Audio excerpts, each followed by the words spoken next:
First of all good morning to all of you. तो अपन lecture को continue करते हैं। लेक्चर नंबर 2 है हमारा फ्लूइड मैकेनिक्स। फर्स्ट में मैंने आपको केवल इंट्रोडक्शन दिया था कि सब्जेक्ट में है क्या, हमें क्या पढ़ना है, और थोड़ा बहुत जो जानकारी थी उससे रिलेटेड मैंने आपको बताई थी। अब इस चैप्टर में अपन स्टार्ट करते हैं प्रॉपर्टीज ऑफ फ्लूइड, जो अपना मेन टॉपिक है properties of fluid upon start करते हैं। तो मेन हेडिंग है अपनी क्या,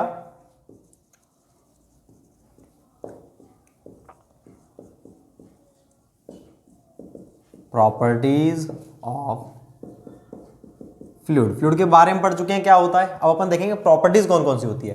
तो देखो भाई, नंबर वाइज पढ़ाऊंगा मैं आपको। सबसे पहले अपन पढ़ते हैं एक पहली प्रॉपर्टीज कौन सी है हमारी, वो है सिंपली उसको अपन डेंसिटी बोलते हैं, मास डेंसिटी बोलते हैं, या फिर स्पेसिफिक मास बोलते हैं। कुछ भी बोलो, तीनों का मतलब एक ही है। इसको ग्रीक के अपन इस सिंबल द्वारा डिनोट करते हैं, होता है हमारा रो। क्या होता है, रो है ये, ठीक।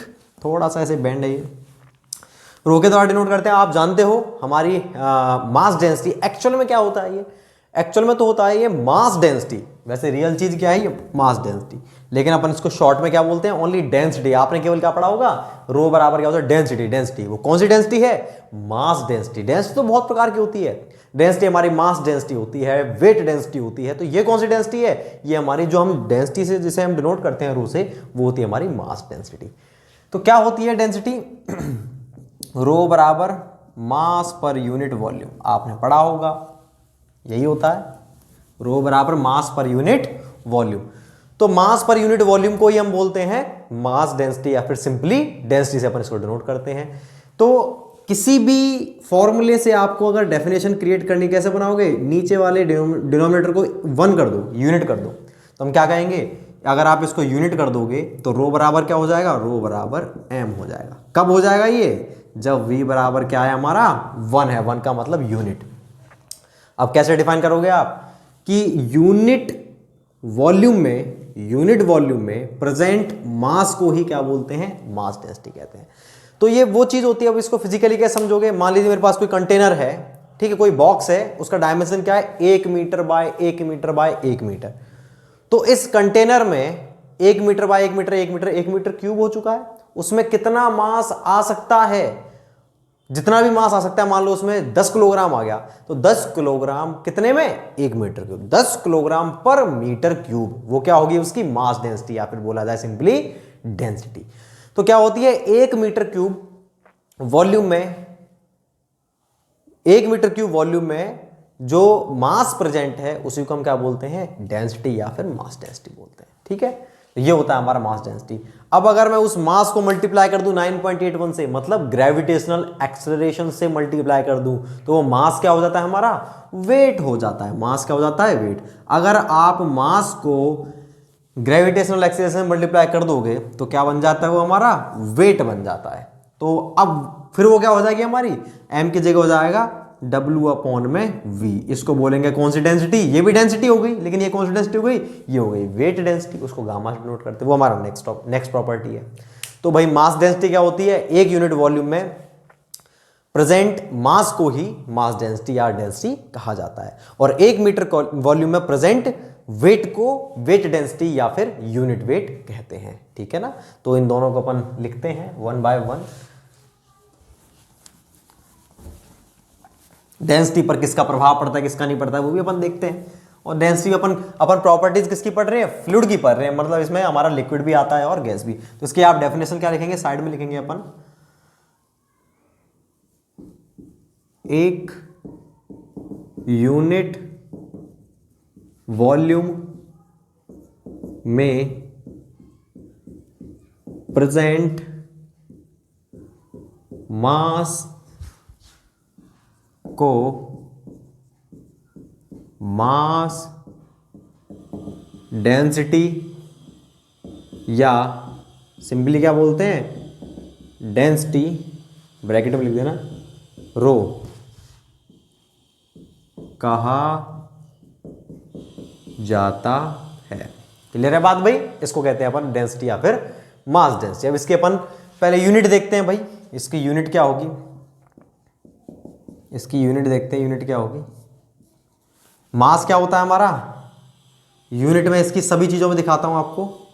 एसआई में तो क्या होगी इसकी, एसआई बोलो या फिर एमकेएस बोलो, दोनों में सेम यूनिट रहेगी। क्यों रहेगी, एसआई में भी मास हमारा किलोग्राम रहता है और एमकेएस में भी मास क्या रहता है, किलोग्राम रहता है। बस फोर्स चेंज हो जाता है, एसआई में फोर्स होता है न्यूटन, जबकि एमकेएस में फोर्स को किलोग्राम फोर्स से डिनोट करते हैं अपन। तो एमकेएस और इसके अंदर हमारी क्या हो गई, किलोग्राम पर मीटर क्यूब। बात करते हैं सीजीएस की, तो सीजीएस में किलोग्राम की जगह ग्राम, मीटर क्यूब की जगह सेंटीमीटर क्यूब हो गया, ये हमारी यूनिट हो गई। अगर आपसे बात करता है भाई इसकी डायमेंशन बताओ, वो मैं आपको बोल चुका हूं कि डायमेंशन जो होती है हमारी, उसको हम किससे डिनोट करते हैं, एमकेएस में जो यूनिट होती है उससे अपनी डायमेंशन क्रिएट होकर के आती है। तो एमकेएस में यूनिट क्या है, kilogram per metre cube. Kilogram का मतलब m1, लेंथ कितनी है, m क्यूब को आप ऊपर करोगे माइनस, तो माइनस, टाइम है क्या, नहीं है, ये हो गई इसकी डायमेंशन। तो यूनिट डायमेंशन इसकी क्लियर क्या होती है, किलोग्राम पर मीटर क्यूब। देखो ना आप, ये किलोग्राम पर मीटर क्यूब और इसकी डायमेंशन हो गई m1L-3 T0। अब अपन देखते हैं भाई इसके बाद में इसकी डेंसिटी हो गई, मास डेंसिटी। सेकंड अपन देखते हैं इससे नेक्स्ट, सॉरी इसमें कुछ नोट देखते हैं अपन। जैसे कि अपनी जो, अगर मैं बात करता हूं आपसे कन्वर्जन कि इन दोनों के बीच में कैसे रिलेशनशिप बनाओगे आप, कि एमकेएस और जो हमारी सीजीएस है उन दोनों की यूनिट में आप कैसे रिलेशन बनाओगे। तो वो रिलेशन बनाते हैं अपन, 1 किलोग्राम, क्योंकि ये बहुत बार आता है, आपको सीजीएस में दे दिया और आंसर आपको क्वेश्चन दे रखा है सीजीएस में, और आपसे आंसर किस में पूछ लिया उसने आपसे आंसर पूछ लिया एमकेएस के अंदर। तो कैसे करोगे आप, वो चीज अपन देखते हैं। अभी मैं इसको मिटाता हूं भाई, मैं इसे मिटा रहा हूं, आप इसे उतार लेंगे।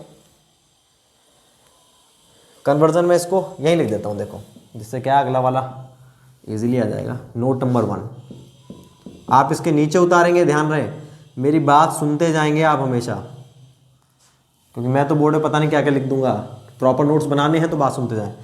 देखो 1 किलोग्राम पर मीटर क्यूब बराबर, इसको ग्राम में चेंज करो, 1 किलोग्राम में कितने ग्राम होते हैं, 1000 ग्राम। 1 मीटर क्यूब में कितने सेंटीमीटर क्यूब होते हैं, 100 की पावर 3 सेंटीमीटर क्यूब। भाई 1 मीटर में 100 सेंटीमीटर होता है, तो 100 का एम का क्यूब है तो 100 का क्यूब सेंटीमीटर क्यूब। तो आप करो इसे, कितना हो गया, 1000 अपॉन में ग्राम पर सेंटीमीटर क्यूब। तो ये हो गया मेरा किलोग्राम पर मीटर क्यूब बराबर 1/10⁻³ ग्राम पर सेंटीमीटर क्यूब। या कहा जाए कि 1 ग्राम पर सेंटीमीटर क्यूब जो होता है, 10 की पावर 3 इधर चली जाएगी, वो 1000 किलोग्राम पर मीटर क्यूब के बराबर होता है। आपको ये रिलेशनशिप ध्यान रखनी है। कभी भी कन्वर्जन करना है आपको डेंसिटी का एमकेएस से सीजीएस में या फिर सीजीएस से एमकेएस में, तो क्या करोगे आप कि 1 ग्राम पर सेंटीमीटर क्यूब किसके बराबर होता है, 10 की power 3 kilogram per metre cube के बराबर होता है, या 1 किलोग्राम पर मीटर क्यूब होता है 1/10 ग्राम, 1/10 की पावर 3 ग्राम पर सेंटीमीटर क्यूब के बराबर होता है। ठीक है, तो आप ये नोट नंबर 1 उतार लो। नोट नंबर 2 मैं यहीं पर लिखूंगा आपको। नोट नंबर 2 क्या होता है हमारा, कि डेंसिटी ऑफ H2O, पानी की डेंसिटी कितनी होती है, इसे मिटा देता हूं, बाकी के लिखे नहीं जाएंगे। आप भाई देखो, इसको उतारने के बाद नोट नंबर 1 उतारो, ठीक है।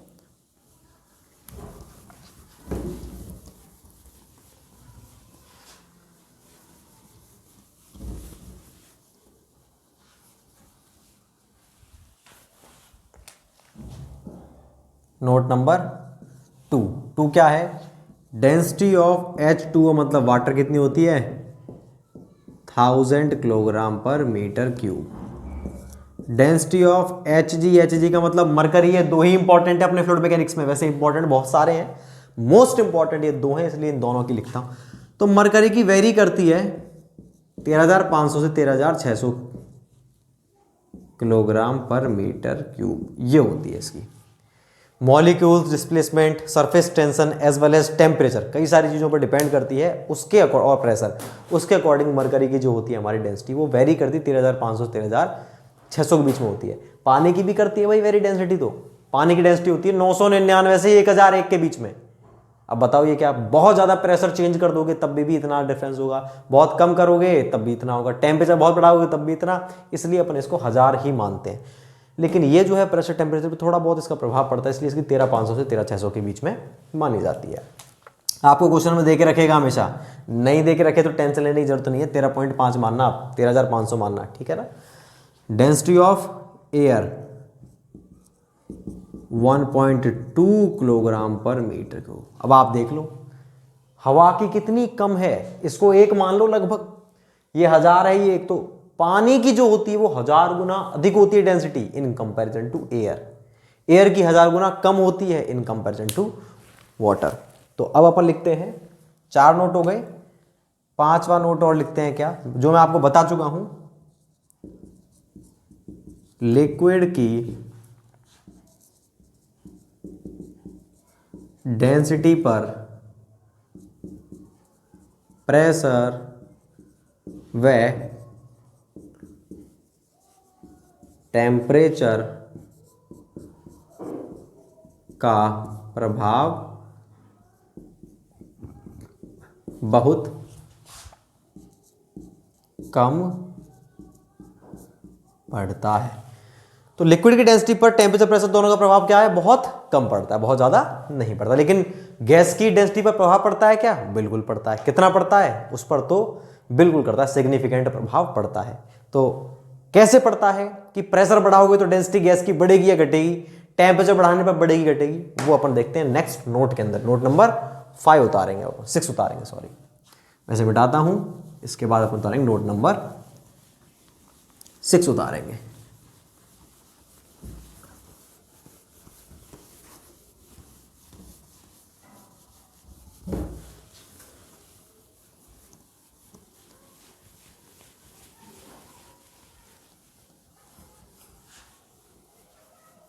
नोट नंबर 6 देखिए, अब आप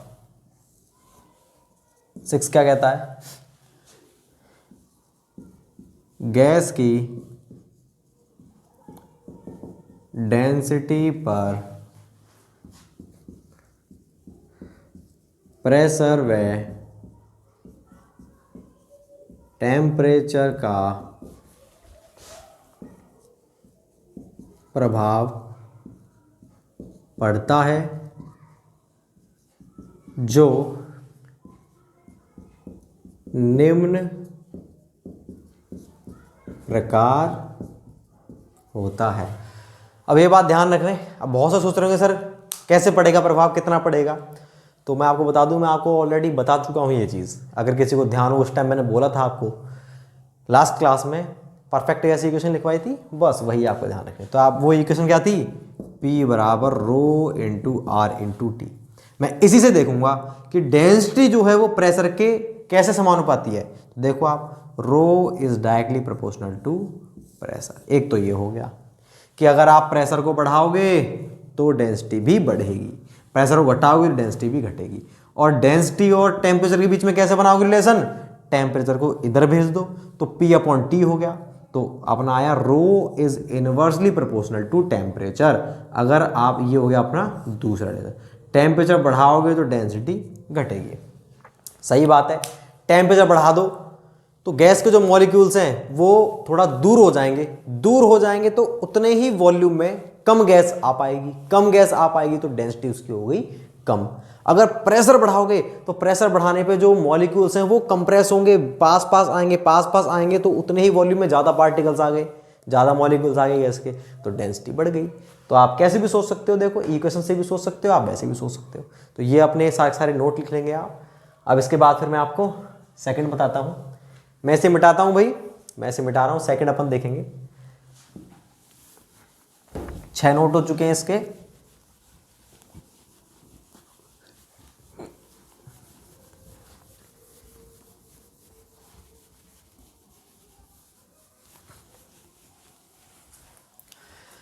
सेकंड क्या है अपना, जैसे ये अपनी डेंसिटी थी ना, ये कौन सी डेंसिटी थी, मास चल रहा था इसके अंदर, तो सेकंड आती है हमारी कौन सी, वो आती है हमारी वेट डेंसिटी, जिसको अपन शॉर्ट में क्या बोलते हैं, यूनिट वेट बोलते हैं। यूनिट वेट या वेट डेंसिटी या स्पेसिफिक वेट। इसको अपन गामा से डिनोट करते हैं। ठीक है भाई, आपने केवल गामा का मतलब क्या समझा है, यूनिट वेट, जबकि होता क्या एक्चुअल में, वो वेट डेंसिटी, तो वो भी डेंसिटी है लेकिन वेट डेंसिटी। एक यूनिट वॉल्यूम में कितना वेट है, वेट का मतलब क्या है, मास से 9.81 का मल्टीप्लिकेशन हो चुका है, बस इससे ज़्यादा कोई बात नहीं है। तो यूनिट वॉल्यूम में कितना, यूनिट वॉल्यूम द्वारा घेरे गए वेट को या यूनिट वॉल्यूम में प्रेजेंट वेट को ही अपन क्या बोलते हैं, वेट डेंसिटी बोलते हैं। वो मास था, ये वेट, इतना सा अंतर है, जी से मल्टीप्लाई हो जाएगा। तो मैं इसको उतार देता हूँ, सेम चीज़ है, दोनों में कोई डिफरेंस नहीं है, बस डिफरेंस किस में आएगा, डिफरेंस आएगा इनकी थोड़ी से, देखो गामा बराबर वेट अपॉन वॉल्यूम। वेट क्या होता है हमारा, मास इनटू में जी अपॉन वॉल्यूम, और मास अपॉन वॉल्यूम क्या होता है हमारा, ये होता है डेंसिटी, डेंसिटी इनटू में जी। तो आप गामा को या तो बोलो गामा बराबर डब्ल्यू अपॉन वी, या गामा बराबर डेंसिटी इनटू में जी, एक ही बात है। ठीक है, तो यूनिट वॉल्यूम में प्रेजेंट किसको, वेट को क्या कहते हैं अपन, यूनिट वॉल्यूम प्रेजेंट वेट को वेट डेंसिटी या यूनिट वेट गामा कहा जाता है। ये गामा लिख रहा है भाई, ग्रीक वर्ड है गामा, कहा जाता है। अब अपन इसकी यूनिट निकालते हैं, इसकी यूनिट भाई, अब इसकी यूनिट अलग अलग निकलेगी, एसआई में अलग होगी, एमकेएस में अलग होगी। क्यों, क्योंकि यहां पर वेट आ गया, वेट का मतलब क्या होता है, फोर्स होता है, वेट हमारा फोर्स होता है, तो इसकी यूनिट अलग हो जाएगी। तो एसआई इसकी यूनिट होती है हमारी, वेट मतलब फोर्स, फोर्स की क्या होती है, न्यूटन, तो न्यूटन पर मीटर क्यूब। एमकेएस में कैसे करोगे, न्यूटन को चेंज करो, न्यूटन कैसे चेंज करोगे, मैंने आपको बताया, न्यूटन को कभी भी आपको एमकेएस में चेंज करना है तो वही ध्यान रखना है, एफ बराबर एम ए, एम ए का मतलब मास इनटू एक्सीलरेशन।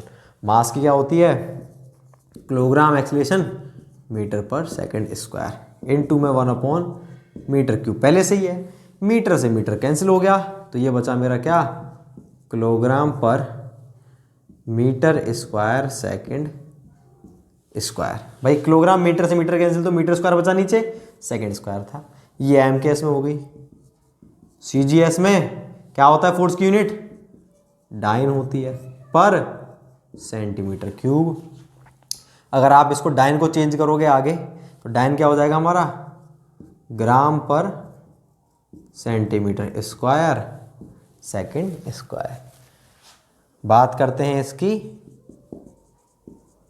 डायमेंशन की, तो इसकी डायमेंशन होती है हमारी मास m1, length l-2 time t-2, तो ये हो गई इसकी डायमेंशन हो चुकी है। तो आप देखो ये बस इतना सा अंतर है हमारा, डेंसिटी को, डेंसिटी जो थी हमारी, डेंसिटी को बस जी से गुणा कर दिया, क्या चेंज हो गया हमारा, यूनिट वेट में चेंज हो गया। ये यूनिट वेट की अपनी यूनिट है और ये डायमेंशन है। इसकी अगर मैं बात करता हूँ, अब इसके अपन नोट लिखते हैं, एक दो नोट इसके भी हैं, क्या है, नोट लिखेंगे, गामा ऑफ H2 आपको निकालना है। कैसे निकालोगे, आप जानते हो क्या होता है, डेंसिटी इनटू में जी कर दो, तो डेंसिटी कितनी होती है पानी की, 1000 होती है, जी कितना होता है, 9.81 होता है, तो गामा ऑफ वाटर क्या हो गया, 9810 न्यूटन पर मीटर क्यूब। न्यूटन को मैं सिंपल करना चाह रहा हूँ, 1000 का भाग दे देते तो क्या हो जाएगा, किलो न्यूटन, 9.81 किलो न्यूटन पर मीटर क्यूब। तो गामा H2O बराबर 9.81 किलो न्यूटन पर मीटर। ऐसे ही अगर आपको किसी का भी गामा निकालना है तो आप क्या करोगे, उस गामा को उसके यूनिट वेट 9.81 से उसकी डेंसिटी को 9.81 मल्टीप्लाई कर दो। जैसे मुझे मरकरी का निकालना है, अगर मुझे मरकरी का गामा निकालना है, मरकरी का, तो क्या हो जाएगा, मरकरी का यूनिट वेट इंटू में जी। मरकरी का यूनिट वेट कितना होता है, 13,500 इंटू में जी 9.81। 9.81 को आप 10 मान लो, तो 13,500 क्या हो गया, 1,35,000 हो गया, 1,35,000 हो चुका है। उसमें आप 1000 का भाग दे, 1350 किलो न्यूटन पर मीटर क्यूब। ये हो जाएगा अपना किसका, मरकरी का। ऑयल का पूछ रहा है तो ऑयल की डेंसिटी इंटू में जी कर दो, ऐसे निकालेंगे अपन। तो ये होता है हमारा। अब अपन इसके बाद एक और देखते हैं, नेक्स्ट तीसरा देखते हैं, इसको उतार लो भाई, मैं इसे मिटाता हूं। तीसरी अपनी स्पेसिफिक वॉल्यूम, मैं इसे मिटाता हूं।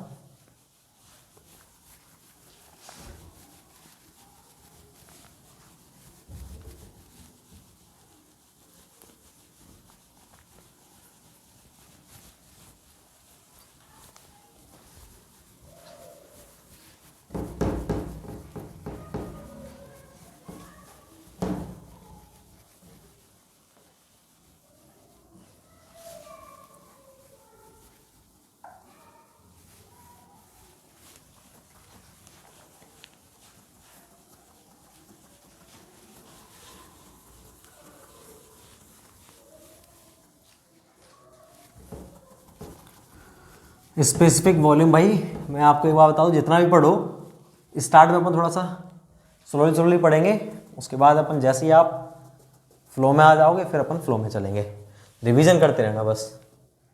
तीसरी प्रॉपर्टी हमारी स्पेसिफिक वॉल्यूम, इसका सिंबल ये होता है, देखो जैसे हमारा हल्का सा ये बैंड रहता है, देखो ऐसे, ये न्यू नहीं है, न्यू तो ऐसे होता है, ये वाली बिल्कुल स्ट्रेट रहती है, ये यूं बैंड रहता है, ये क्या है, ये वाला भी बैंड है और ये वाला बैंड है, ऐसे रहता है, इसको बोलते हैं अपसिलॉन। ठीक, जैसे हमारा ये रहता है ग्रीक, इसको आप क्या बोलते हो, कुछ एप्सिलॉन बोलते हैं, एप्सिलॉन होता है ये है अपसिलॉन, एप्सिलॉन अपसिलॉन। तो ये ग्रीक अल्फाबेट है, जैसे हमारे ABCDEFGH होता है, यहाँ पे अल्फा बीटा गामा अपसिलॉन, ये सब चीजें रहती है हमारे। स्पेसिफिक वॉल्यूम क्या होती है,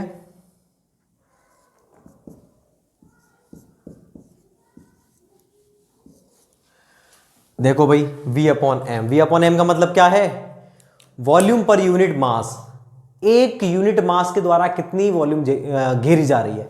मतलब पहले तो हम देख रहे थे, हमने वॉल्यूम फिक्स कर दी थी, 1 मीटर क्यूब वॉल्यूम थी, उसमें कितना मास आ रहा है। मतलब हमने क्या किया, एक बॉक्स लिया था 1 मीटर क्यूब का, उसमें हम मान लीजिए मरकरी है, मरकरी को हम ऊपर से डाल रहे हैं, देख रहे हैं कितनी किलोग्राम मरकरी इसमें आ सकती है, वो तो थी डेंसिटी। अब हमने क्या कर दिया, हमने 1 किलोग्राम मरकरी पहले ही नाप ली, अब 1 किलोग्राम मरकरी को एक वॉल्यूम में डाल रहे हैं और अपन देख रहे हैं 1 किलोग्राम मरकरी कितना वॉल्यूम घेर रही है। मान लो वो 700 ml वॉल्यूम घेर रही है, 700 ml वॉल्यूम घेर रही है, तो क्या हो गया, वो उसकी क्या है, स्पेसिफिक वॉल्यूम कहलाती है। कुछ बुक्स के अंदर दिया हुआ है कि volume per unit weight, volume per unit weight नहीं होता, वॉल्यूम पर यूनिट मास होता है हमारा स्पेसिफिक वॉल्यूम। तो अपोजिट हो गया ये किसका, वो डेंसिटी का अपोजिट हो गया, डेंसिटी था हमारा मास पर यूनिट वॉल्यूम। तो अगर मैं इसको ऐसा लिख दूं तो क्या दिक्कत है बताओ, 1/m, v को नीचे कर देता हूं, m/v क्या होता है हमारा, डेंसिटी होता है। तो ये हमारा 1/डेंसिटी भी एक ही बात है, चाहे आप ये बोलो चाहे ये बोलो। तो क्या होगा, ये हमारा यूनिट मास द्वारा घेरी गई वॉल्यूम को स्पेसिफिक वॉल्यूम कहा जाता है। ठीक है भाई, इसको स्पेसिफिक वॉल्यूम कहा जाता है, ऐसे डिनोट करते हैं। अपसिलॉन होता है ये, इसकी अगर मैं यूनिट देखूं तो आपको समझ में आ गई होगी, SI बोलो या MKS दोनों में सेम रहेगी। क्यों, क्योंकि इसमें फोर्स आ ही नहीं रहा, फोर्स नहीं आ रहा तो क्या हो जाएगी, वॉल्यूम की होती है मीटर क्यूब पर किलोग्राम।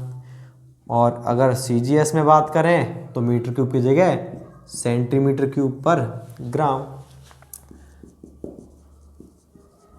डायमेंशन की बात करते हो तो भाई इसकी मास तो ऊपर चला जाएगा -1, लेंथ क्यूब T0, ये इसकी हो गई डायमेंशन। ये होता है हमारा स्पेसिफिक वॉल्यूम। तो स्पेसिफिक वॉल्यूम क्लियर है क्या होता है हमारा। अब अपन नेक्स्ट प्रॉपर्टी देखते हैं, वो है स्पेसिफिक ग्रेविटी, कैपिटल G, जिसके बारे में आप सभी जानते हो।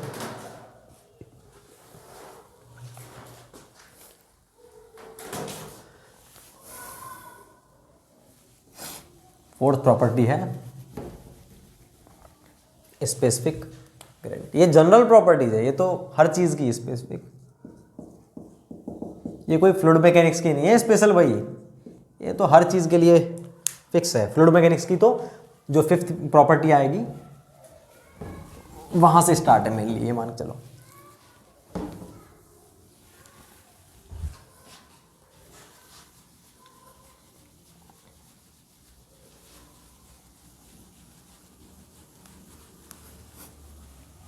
Specific gravity. तो स्पेसिफिक ग्रेविटी क्या होती है, थोड़ा सा समझ लेते हैं अपन स्पेसिफिक ग्रेविटी क्या होती है। आपने बहुत पढ़ा होगा स्पेसिफिक ग्रेविटी के बारे में।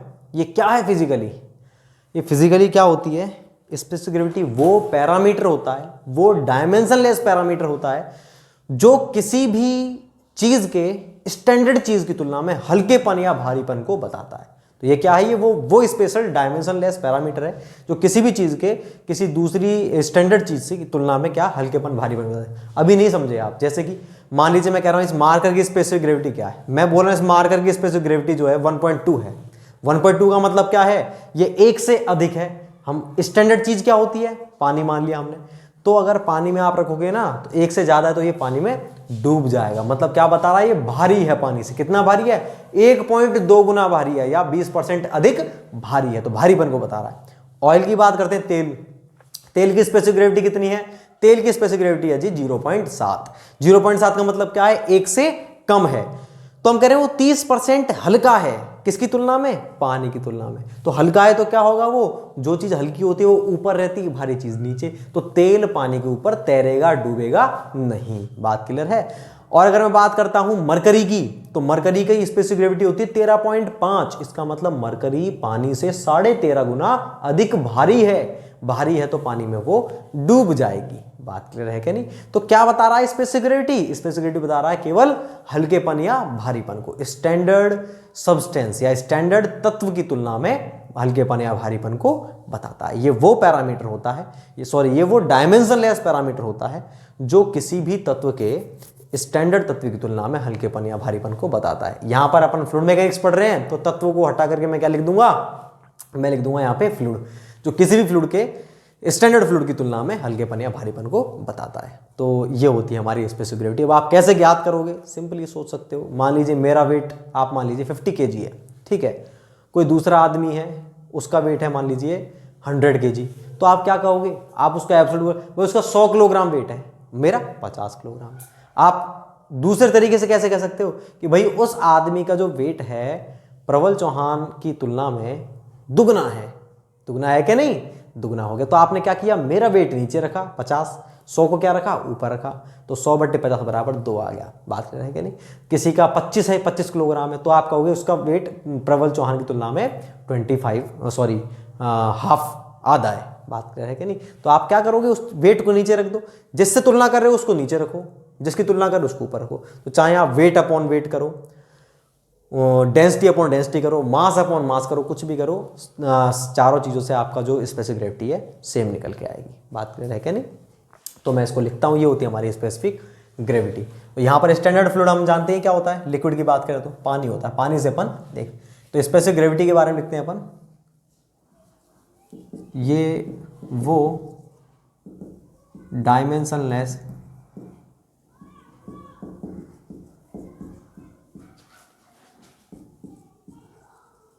पैरामीटर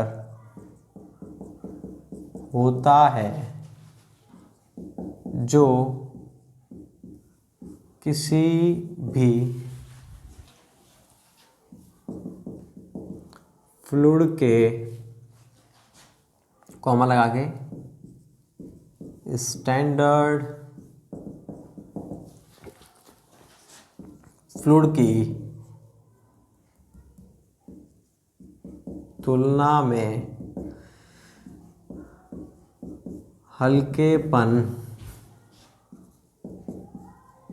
या भारीपन को बताता है। हल्केपन या भारीपन को बताता है। कैसे ज्ञात करेंगे भाई इसको अपन ज्ञात करेंगे G बराबर, आप चाहे बोलो मास ऑफ फ्लूइड अपॉन में मास ऑफ स्टैंडर्ड, STD लिख रहा है स्टैंडर्ड फ्लूइड। मास को भाई जी से आप ऊपर नीचे, भाई कोई ये था 2/3 था, अगर मैं इसको ऊपर नीचे 3 से गुणा कर दूं कोई फर्क आ गया क्या? कोई फर्क नहीं आया। तो इसको मैं जी से ऊपर नीचे गुणा कर दूं तो क्या हो जाएगा? वेट हो जाएगा। तो मैं इसको ये भी लिख सकता हूँ, वेट ऑफ फ्लूइड अपॉन में वेट ऑफ स्टैंडर्ड फ्लूइड। एक ही बात है, कैसे करूँ आंसर सेम आएगा। अगर मैं इस मास के अंदर, ये 2/3 है ना, ये 2/3 था, अब मैं 2/3 में 3 का भाग और दे रहा हूँ ऊपर नीचे। अब कोई दिक्कत है क्या? तब भी 2/3 रहेगा। तो मैं इस मास में वॉल्यूम का भाग दे सकता हूँ, इसमें वॉल्यूम का भाग दे सकता हूँ, सेम वॉल्यूम का। तो ये मास अपन वॉल्यूम क्या हो गया? डेंसिटी। तो डेंसिटी ऑफ फ्लूइड अपॉन में डेंसिटी ऑफ स्टैंडर्ड फ्लूइड। ऐसे ही अगर वेट में देते हैं अपन वॉल्यूम का भाग तो क्या होता है? Unit weight of fluid upon में unit weight of standard fluid. कैसे ही निकालो, स्पेसिफिक ग्रेविटी जो है हमारी वो सेम आएगी। ठीक है, अब अपन इसमें इसकी यूनिट देखते हैं। यूनिट तो मैंने आपको पहले ही बता दिया, क्या होता है ये? Unit less. क्यों? कंपैरिजन चल रहा है। मास की यूनिट होती है हमारी kilogram per metre cube, upon में kilogram per metre cube, cancel हो गया, यूनिट लेस। तो अगर आपसे बात करे कोई कि भैया स्पेसिफिक ग्रेविटी की डायमेंशन क्या होती है, तो हम जानते हैं इसकी डायमेंशन ये होती है क्या? बिल्कुल होती है। क्या होती है? m0 L0 T0, सिंपल सी बात। एक दो अपन नोट लिखते हैं, note number 1, specific gravity of पानी। पानी की निकालो, तो पानी की निकालोगे आप यहां से निकालो, तो आप किसकी निकाल रहे हो? मैं फ्लूइड क्या ले आया आपने? पानी। तो पानी की निकाल, पानी का आप डेंसिटी अपॉन में पानी की डेंसिटी किसकी निकाल रहे हो? कौन से फ्लूइड की निकाल रहे हो? पानी की। तो पानी की डेंसिटी क्या होती है? 1000 होती है, अपॉन में density of standard fluid. Standard fluid भी हमारा क्या होता है? पानी ही होता है। 1000 क्या आ गई? 1 होती है। तो पानी कितनी होती है स्पेसिफिक ग्रेविटी? 1 होती है। ऐसे अगर आप निकालना चाहो स्पेसिफिक ग्रेविटी ऑफ Hg मतलब मरकरी, तो मरकरी कितनी होगी? मरकरी कैसे निकालोगे? डेंसिटी ऑफ फ्लूइड क्या है इस बार हमारा? मरकरी है। तो मरकरी की होती है 13500, अपॉन में डेंसिटी ऑफ स्टैंडर्ड फ्लूइड 1000 होती है। क्या हो गया? 13.5। मैं लिख देता हूँ बराबर 13500 बटे 1000, जिससे आपको समझ में याद रहे 13.5। तो G ऑफ Hg बराबर 13.5। इससे क्या समझ में आया आपको? इससे क्या समझ में आया? G ऑफ Hg बराबर 13.5 कि जो हमारा मरकरी होता है वो पानी की तुलना में 13.5 गुना भारी होता है, पानी से 13.5 गुना भारी होता है। एक चीज अगर आपने इसमें नोट की हो, तो नोटिस किया हो, तो क्या है? ये है हमारा 13.5।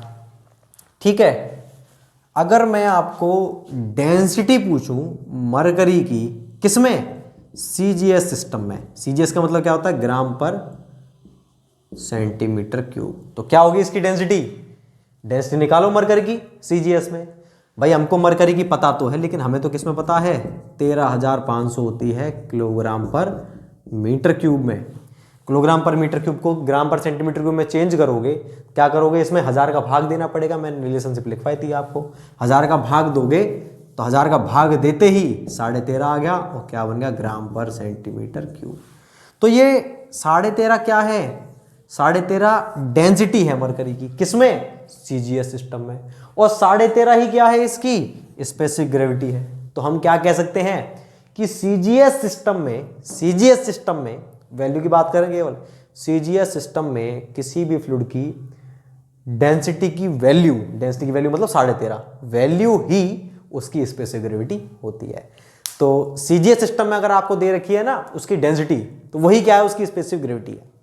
आपको दे रखा है भाई ऑयल की डेंसिटी जो है 0.7 ग्राम पर सेंटीमीटर क्यूब है, तो उसने डेंसिटी दे रखी है आपको, किस में दे रखी है? CGS में। वो डेंसिटी ही क्या है? हमारी स्पेसिफिक ग्रेविटी। तो आप कैलकुलेट करने मत बैठ जाना कि 0.7 ग्राम पर सेंटीमीटर क्यूब होती है, उसको किलोग्राम पर मीटर क्यूब में चेंज किया, फिर आपने यहाँ पुट किया, अपॉन में 1000 का भाग दिया ऐसे, तब जाकर के आप इसकी स्पेसिफिक ग्रेविटी निकाल रहे हो। वही है, सेम चीज़ें दोनों। तो ये मैंने एक कंक्लूजन निकाला, मैं आपको बता रहा हूँ कंक्लूजन ये होता है, जिससे आपको बहुत सुविधा होगी। आप वहाँ पर कैलकुलेट नहीं करोगे, जैसे ही आपको डेंसिटी पता चली ग्राम पर सेंटीमीटर क्यूब के अंदर CGS के अंदर, आप बता दोगे कि भाई यही उसकी स्पेसिफिक ग्रेविटी। तो ये लाइन को मैं लिख देता हूँ, इस लाइन को मैं नोट नंबर 3 के रूप में लिख देता हूं।